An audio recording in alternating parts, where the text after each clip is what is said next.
Hello, नमस्ते, सत श्री अकाल। कैसे हैं आप सबके हाल? मेरा नाम है Varun. I welcome you all to another video. आज के वीडियो में आईसीएआई का लेटेस्ट अनाउंसमेंट को डिकोड करेंगे, परमानेंट एग्जामिशन के बारे में और कुछ एक्स्ट्रा बातें जो शायद आपके काम आ जाए डिसीजन लेने में। कोशिश करेंगे इस वीडियो में कवर करने का। नहीं, अगर वीडियो बहुत लंबा खिंच गया तो मैं इसको दो पार्ट में डिवाइड कर दूंगा। Okay, without further ado, without time wastage, let's begin straight away into it. Sir, permanent exemption क्या होता है? बहुत लोगों को तो यही कंफ्यूजन है। सिंपल सी बात है, परमानेंट एग्जामिशन मतलब आपका जिस अटेम्प्ट में एक नॉर्मल एग्जामिशन आता है, मान लीजिए फर्ज करिए आपका एफआर में 70 आया, ठीक है, नवंबर 22 के एग्जाम में। ठीक है, आपका एफआर के एग्जाम में 70 आया।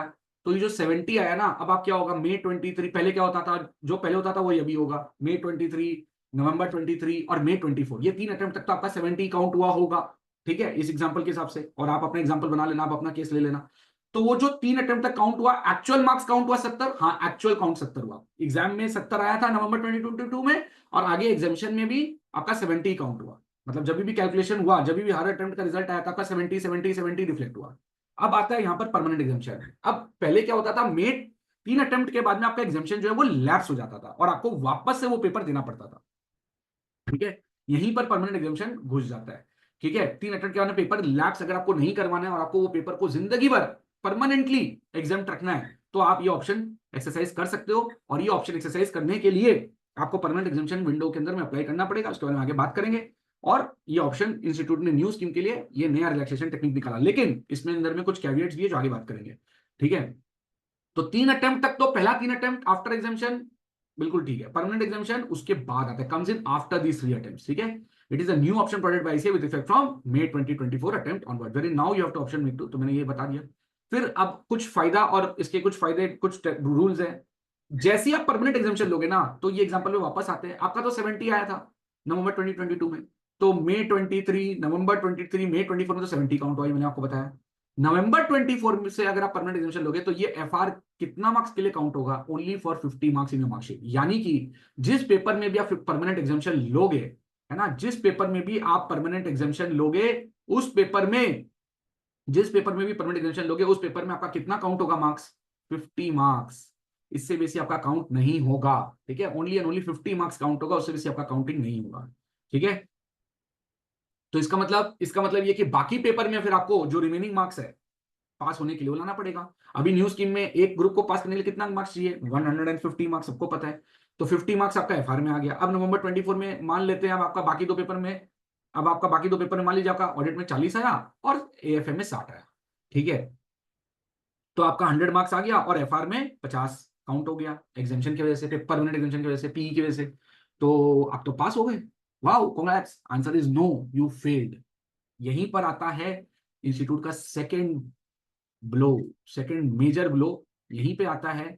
वो बोल रहा है कि आपको क्लियर करना पड़ेगा all the papers of that particular group with a minimum of 50 marks in each paper. All the papers of that group with a minimum of 50 marks in each paper of that particular group. समझ गए? इसका मतलब क्या? Overall passing criteria तो same है, 150 ही लाना है group one में और 150 ही लाना है ग्रुप टू में। लेकिन हम लोग का एग्जाम्पल में आप फेल क्यों हो गए? क्योंकि आपने 40 लाया ऑडिट में और 60 लाया एफएम में। ठीक है, जबकि आपको कितना लाना था? मिनिमम 50 लाना था ऑडिट में। मिनिमम आपको 50 लाना था ऑडिट में, तब आपको वो लोग पास डिक्लेयर करते। माने अगर 50 ऑडिट में आता और 60 एएफएम में आता, या 50 भी आता एएफएम में, तो आप पास डिक्लेयर हो जाते। तो ये सेकंड कैच है कि आपको मिनिमम 50 मार्क्स लाना पड़ेगा in each paper of the group in which you got permanent exemption. लेकिन सेकंड ग्रुप में क्या होगा इस सिचुएशन में? जैसे था वैसा ही रहेगा, ओवरऑल 150 क्राइटेरिया ही रहेगा और आपको मिनिमम 40 नीज डीटी एडीटी एबीएस लाना पड़ेगा। इसमें कोई रिक्वायरमेंट नहीं है कि आप फिर दूसरे ग्रुप में भी आपको मिनिमम 50 लाना पड़ेगा हर पेपर में। नहीं, दूसरे ग्रुप में आपका जैसे मिनिमम 40 आ रहा था, वैसे ही 40 40 40 करके लाना है, लेकिन ओवरऑल 150 लाना है। यानी मान लीजिए आपका डीटी एडीटी में 40 आया, आईबीएस में आपका समझ लीजिए 70 आ गया, तो आप क्लियर कर गए। ठीक है, तो परमानेंट एग्जामिशन जिस ग्रुप में रहेगा, सिर्फ उसी में ये 50 वाला क्राइटेरिया मिनिमम वाला आएगा। ये मैंने आपको समझा दिया। आगे चलते हैं, कुछ और शॉर्ट बातें। आप सरेंडर कर सकते हो अपना परमानेंट एग्जामिशन, अगर आप चाहते हो तो एनी अटेम्प्ट में आप अपना जो है परमानेंट एग्जामिशन जो है वो सरेंडर कर सकते हो। ठीक है, आप कोई भी अटेम्प्ट में जो है अपना परमानेंट एग्जामिशन जो है वो सरेंडर कर सकते हो, कोई दिक्कत का बात नहीं है। ठीक है, परमानेंट एग्जामिशन आप सरेंडर कर सकते हो और रीअपीयर कर सकते हो। लेकिन ऑब्वियसली एक बार आपने सरेंडर कर दिया, मान लो आपने नवंबर 24 में परमानेंट एग्जामिशन लिया, आपका मन बदल गया, अब आप मई 25 में परमानेंट एग्जामिशन को सरेंडर करने वाले हो, आपने सोच लिया, ठीक है, तो क्या आप उसको, या आपने मई 24 में लिया था परमानेंट एग्जामेशन, अब आप नवंबर 24 में सरेंडर करने वाले हो, तो क्या आपका ये 70 मार्क्स फिर काउंट होगा क्या? आंसर इज नहीं। आगे जाके कभी भी काउंट होगा क्या? आंसर इज नहीं। आप वापस से कभी नहीं ले सकते। हाँ, मान लो आपने जिस अटेम्प्ट में सरेंडर किया उसमें वापस से एफआर में एग्जामेशन आ गया, तो फिर से ले लेना एग्जामेशन, नॉर्मल एग्जामेशन 3 अटेम्प्ट का, फिर परमानेंट एग्जामेशन, सेम प्रोसेस, ठीक है। फिर सिर्फ एक ही चांस मिलेगा। यस, हर अटेम्प्ट में सिर्फ एक ही चांस मिलता है। एक बार आपने अगर लैप्स करवा दिया तो लैप्स हो गया। तो सिंपल सा बात है, अगर आपने नवंबर 22 में अगर आपका परमानेंट एग्जामेशन है तो दिस इज योर मोमेंट। आपको नवंबर 24 के पहले पहले, अभी विंडो खुलने वाला है कल से, उसके पहले आपको एग्जामेशन करना पड़ेगा। आपने एक्सरसाइज नहीं करा तो ये एग्जामेशन फॉरएवर लैप्स हो जाएगा। उसके बाद में बात करते हैं एक और इंपॉर्टेंट पॉइंट के बारे में। मान लीजिए आपका एफआर और AFM paper 1 and 2 of group 1 दोनों में आपका एग्जामेशन था, ठीक है, और दोनों ही एक साथ लैप्स हो रहा है, ठीक है, दोनों ही एक साथ लैप्स हो रहा है, और अब आप उसको दोनों में परमानेंट एग्जामेशन लेना चाह रहे हो, तब तो ठीक है। बट मान लो आपको मन किया कि नहीं यार, एफआर में ले लेते हैं, एएफएम में छोड़ देते हैं, या एएफएम में ले लेते हैं, एफआर में छोड़ देते हैं, तो वैसा आप नहीं कर सकते। इंस्टीट्यूट ने गाइडलाइन से बताया, you have to apply either for making both exemption permanent और let both the exemption lapse. You can not opt to continue exemption in one paper and let lapse in other paper. ऐसा नहीं कर सकते कि FR में ले लिया, AFM में छोड़ दिया, एएफएम में ले लिया, एफआर में छोड़ दिया, ऐसा नहीं कर सकते। You can not do this. फिर कोई भी करेक्शन विंडो नहीं रहेगा। एक बार ले लिया तो ले लिया, ठीक है, और एक बार विंडो लैप्स हो गया तो फिर आप वापस से अप्लाई भी नहीं कर सकते, राइट। अगर आपका पेपर 4 लॉ, पेपर 5 एससीईटी में पहले अगर आपका मई 2022, नवंबर 2022, मई 23, नवंबर 23, ये चारों अटेम्प्ट में अगर आपका एग्जामेशन है, ठीक है, तो आपको ऑटोमेटिकली जो है परमानेंट एग्जामेशन मिल जाएगा। किससे?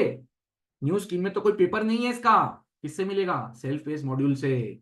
सेल्फ पेस मॉड्यूल के बारे में कंफ्यूजन हो तो पिछला वीडियो देख लेना जाके। सेट ए और सेट बी का आपको एग्जामेशन मिल जाएगा। ऑब्वियस सा बात है, क्योंकि आपने पहले से एग्जामेशन लिया हुआ है, पहले से एग्जामेशन लिया हुआ है किसमें? पेपर 4 लॉ, पेपर 5 एससीईटी में। अब देखो, ये 4 अटेम्प्ट में मिला तो ही, हाँ ध्यान रखना। उसके बाद में if there is a permanent exemption in a group then no new exemption will be granted in that group. Very logical बात है भाई। अगर आपको एक ग्रुप के अंदर में किसी पेपर में परमानेंट एग्जामेशन मिल गया, तो उसके बाद मान लो आपको परमानेंट एग्जामेशन आपने एफआर में ऊपर एग्जाम्पल में ले लिया। अब आपको मान लो ये जो आपका एएफएम में 60 आया मान लो, तो आप क्या इसके ऊपर में फिर ले सकते हो क्या? मान लो ऑडिट में फेल कर गए, तो क्या फिर नेक्स्ट अटेम्प्ट में लोगे क्या परमानेंट एग्जामेशन एएफएम में? आंसर इज नहीं मिलेगा, ठीक है, नहीं मिलेगा। अब आता है केस सिनारियोस। कुछ केस सिनारियो हो सकते हैं कौन कौन से स्टूडेंट्स का। देखो, या तो आपको एग्जामेशन मिला नवंबर 2022 एग्जाम में और वो लैप्स हो गया मई 24 में, तो आप परमानेंट एग्जामेशन अप्लाई कर सकते हो। कैसे अप्लाई कर सकते हो आगे बात करेंगे। फिर गॉट एग्जामेशन अगर इन मई 2023, नवंबर 2023, मई 2024, तो आपको क्या करना है? कुछ करना है क्या? नहीं भाई नहीं, क्योंकि ओरिजिनल 3 अटेम्प्ट ही अभी चल रहे हैं ना, मैंने आपको समझाया ऊपर। तो आपको जैसे नॉर्मल एग्जाम फॉर्म भरते हो वैसे ही आपको भरना पड़ेगा। फिर got exemption in May 2022 exams, और आपने परमानेंट एग्जामेशन के लिए ऑलरेडी अप्लाई कर दिया मई 2024 में, तो बात खत्म। वापस अप्लाई करना पड़ेगा क्या? नहीं, मेरे हिसाब से तो नहीं, लेकिन इस पे क्लैरिटी नहीं है। कल पोर्टल खुलने वाला है, सुबह सुबह खोल के एक बार चेक कर लेना। अगर एप्लीकेशन करने का फिर से ऑप्शन आ रहा है तो फिर से अप्लाई कर देना, अगर आपको कंटिन्यू करना है, ठीक है। एसएसपी पोर्टल कर लेना, डू अप्लाई अगेन। नहीं आ रहा हो तो इसका मतलब आपका ऑलरेडी अप्लाइड है। लेकिन अगर आपको सरेंडर करना है तो डेफिनेटली एसएसपी पोर्टल से करना पड़ेगा। ये मैं क्लैरिफाई कर दूंगा एक बार, कल पोर्टल खुलने दो, मैं 1-2 दिन में इसको क्लैरिफाई कर दूंगा, ठीक है। सरेंडर करने के लिए तो डेफिनेटली मेरे को लगता है आपको एक एसएसपी पोर्टल से करना पड़ेगा। वापस से अप्लाई करना है कि नहीं मैं क्लैरिफाई कर दूंगा, ठीक है। फिर got exemption in May 2022 exam and did not apply for P. आपको मई 2022 में मिला और आपने अप्लाई नहीं किया परमानेंट एग्जामेशन के लिए, तो मैंने ऊपर बताया था, क्या बताया था, कि सिर्फ एक ही बार चांस मिलता है, दूसरा बार चांस नहीं मिलता है, तो यू कैन नॉट अप्लाई। आपका एग्जामेशन लैप्स हो चुका, मुबारक हो आपको। मई 24 में आपने वो पेपर दिया होगा। अगर आपको उसमें एग्जामेशन नॉर्मली आया है तो वो ऑब्वियसली 3 अटेम्प्ट तक कैरी फॉरवर्ड होगा। आगे चलते हैं। आपने सिक्योर किया एग्जामेशन बिफोर मई 2022 एग्जाम का, तो कोई केस ही नहीं है आपका, ठीक है, आपका गाड़ी निकल चुका है, the train is gone, okay.